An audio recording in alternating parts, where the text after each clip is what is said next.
নমস্কার। Organic farming weather update চ্যানেলে স্বাগত। আজকে 13ই ফেব্রুয়ারি, রাত্রি 11:20 বাজে প্রায়। আগামীকালের মানে 14ই ফেব্রুয়ারি সরস্বতী পুজো প্লাস ভ্যালেন্টাইন ডে উপলক্ষে আগামীকালের ওয়েদার ওয়েদার বা আবহাওয়া কেমন থাকবে সেই বিষয়ে সামান্য কিছু আলোচনা করব। প্রথমে দেখে নেওয়া যাক আমাদের টোটাল ভারতবর্ষকে যদি দেখা যায়, তাহলে ভারতবর্ষের এখানে একটা, এখানে একটা, এখানে একটা, এখানে একটা, পশ্চিমে কিছু কিছু ঘূর্ণ অক্ষরেখা তৈরি হয়েছে। এই অক্ষরেখাগুলোর মধ্যে হাই প্রেশার এবং লো প্রেশার তৈরি হয়েছে। যদি প্রেশার দেখা যায়, তাহলে এখানে দেখা যাচ্ছে এখানে একটা অক্ষরেখা তৈরি হয়েছে, যেটা 1018, আর ঠিক তার নিচে রয়েছে 1016। এরকম ব্যাকাভাবে একটা দুটো অক্ষরেখা তৈরি হয়েছে। ওপরে হাই প্রেশার আছে, নিচে লো প্রেশার আছে। এর ফলে কিছু মেঘের আবির্ভাব হচ্ছে। এরকম ভারতের মাঝখান থেকে, মানে আমাদের রাজ্যের পশ্চিম দিক থেকে বজ্রবিদ্যুৎ সহ মেঘ এসে পূর্ব দিকে যাচ্ছে। এ কারণে আগামীকাল আহ, দক্ষিণবঙ্গে খুব একটা কিছু হবে না। আগামীকাল যদি দেখে নেওয়া যায়, বৃষ্টিপাত যদি দেখে নেওয়া যায়, তাহলে দেখা যাচ্ছে এই যে মেঘটা যেটা জমেছিল, এই মেঘটা মানে বারাণসী, উত্তরপ্রদেশ এবং বিহার, গয়া, এই জায়গায় যে মেঘটা জমেছিল, আস্তে আস্তে মালদা এবং দিনাজপুর সহ উম, মালদা, দিনাজপুর দিয়ে এটা পাস হবে। এটা মোটামুটি গেলে যখন যাবে, তখন যদি দেখা যায় সকালবেলার দিকে 6টার থেকে মালদার নিচের অংশ, নদিয়া কিছু অংশ দিয়ে এটা পাস হবে। সারাদিন ধরে এটা একটু একটু একটু একটু করে বৃষ্টি হতে থাকবে। বৃষ্টির যদি আমি পরিমাপ করা হয়, যেটা আমরা ম্যাক্সিমাম দেখতে পাচ্ছি, এখানে যদি দেখা যায়,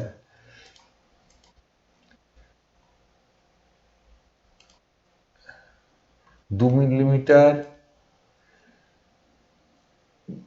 2 মিলিমিটার এখানে খুব সামান্য, মানে একেবারে ঝিরিঝিরি বললেও ভুল হবে, ছিটে ফোঁটা, কিন্তু মেঘলা আকাশ থাকবে।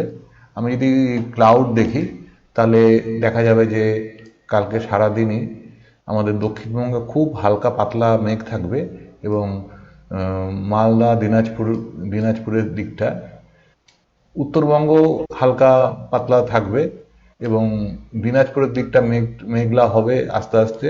3টের দিকে বৃষ্টিপাত হবে, হালকা ছিটেফোঁটা বৃষ্টিপাত হবে। আলিপুরদুয়ার, শিলিগুড়ি, উত্তরবঙ্গ, গোয়ালপাড়া, গুয়াহাটি, তেজপুর, মোটামুটি হালকা মেঘ থাকবে। তবে শিলংয়ের দিকে একটু বৃষ্টিপাতের সম্ভাবনা আছে। এটা মোটামুটি সারাদিন হয়ে কালকে ক্রস করে 15 তারিখে মালদার দিকে একটু ভারী বর্ষণ আছে। দক্ষিণবঙ্গের দিকেও আমি রেন অ্যান্ড ঠান্ডার মোডে চলে যাই। 15 তারিখে মালদাতে প্রায় ভারী বর্ষণ, 3 mm, 6 mm মতো বৃষ্টিপাত আছে। বৃষ্টিপাত হবে মালদা, দিনাজপুরে ভোরবেলার দিকে, মানে 3টের সময়। দিয়ে মেঘটা আস্তে আস্তে, বৃষ্টিটা কমে বেরিয়ে যাবে, কিন্তু দক্ষিণবঙ্গে খুব একটা ভয় নেই।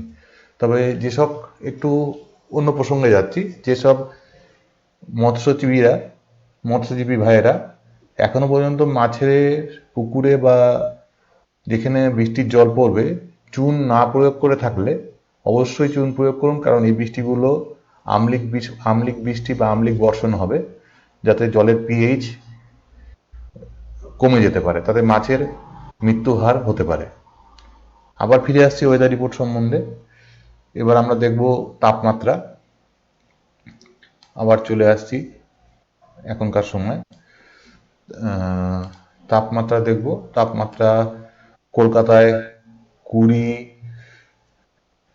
খড়গপুরে 20, আমাদের এখনকার তাপমাত্রা, এখন মোটামুটি 11:30 বাজতে চললো। এখনকার সুন্দরবন এবং কোস্টাল এরিয়ায় আমাদের যে কোস্টাল এরিয়া আছে সেখানে 21, 22, 23 এরকম যাচ্ছে এবং প্রায় পুরো 18, 19 এখনকার তাপমাত্রা। এটা নেমে যখন 2টোর সময় আসবো, মানে এটা যখন ভোর 5টার সময় আসবো, তখনও দেখা যাচ্ছে 18, 19, 17 একই থাকছে। এবং কালকে দুপুর 2টোর সময় যখন যাব আমি, 2টোর সময় যদি যাওয়া যায় তাহলে দেখা যাচ্ছে কলকাতা, দক্ষিণবঙ্গে তাপমাত্রাটা বৃদ্ধি বৃদ্ধি হয়ে কলকাতা 29, 29, উত্তর 24 পরগনা, দক্ষিণ 24 পরগনা 29, 30, এবং মালদা, মালদা একটু মালদা দিনাজপুরে একটু তাপমাত্রা কমবে। আমাদের পশ্চিমের রাজ্যগুলোতে 28, 29 এরকমই থাকবে। আলিপুরদুয়ার 24, গোয়ালপাড়া 26, গুয়াহাটি 26, মোটামুটি এরকম তাপমাত্রা থাকবে।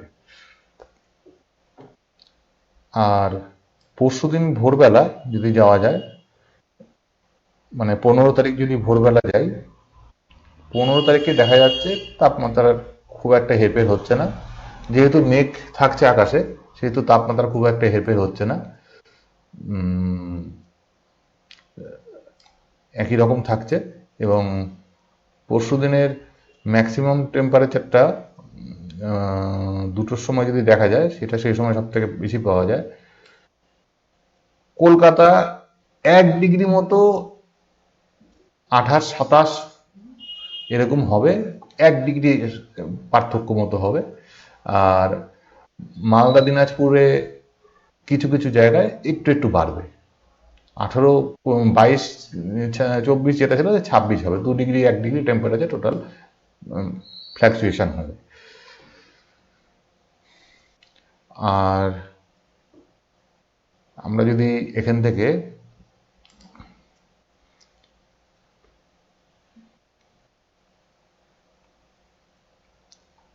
স্যাটেলাইট যদি দেখা যায়, স্যাটেলাইটে মেঘের পজিশন এখন থেকে যদি দেখা যায়,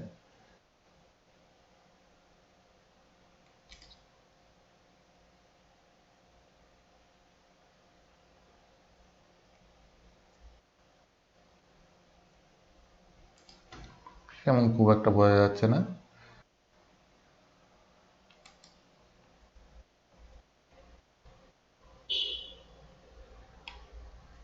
এখানেও দেখা যাচ্ছে মেঘগুলো আছে। মেঘের গতিবেগটা একটু দেখিয়ে দিতে পারি। এরকম করে পশ্চিম দিক থেকে মেঘগুলো আসছে। এরকম করে এখানে বারাণসী, মানে উত্তরপ্রদেশ, বিহারের দক্ষিণ দক্ষিণ বিহার, এই জায়গার থেকে, এই অক্ষরেখার থেকে মেঘগুলো আস্তে আস্তে পূর্ব দিকে ধাবমান হচ্ছে। ভালো থাকবেন, সুস্থ থাকবেন, আমাদের চ্যানেলের সঙ্গে যুক্ত থাকবেন। আজকের মতো এখানেই শেষ করছি। চ্যানেলটা সাবস্ক্রাইব করুন প্রতিদিনের ওয়েদার আপডেট পাওয়ার জন্য। আর পছন্দ হলে একটা লাইক দেবেন।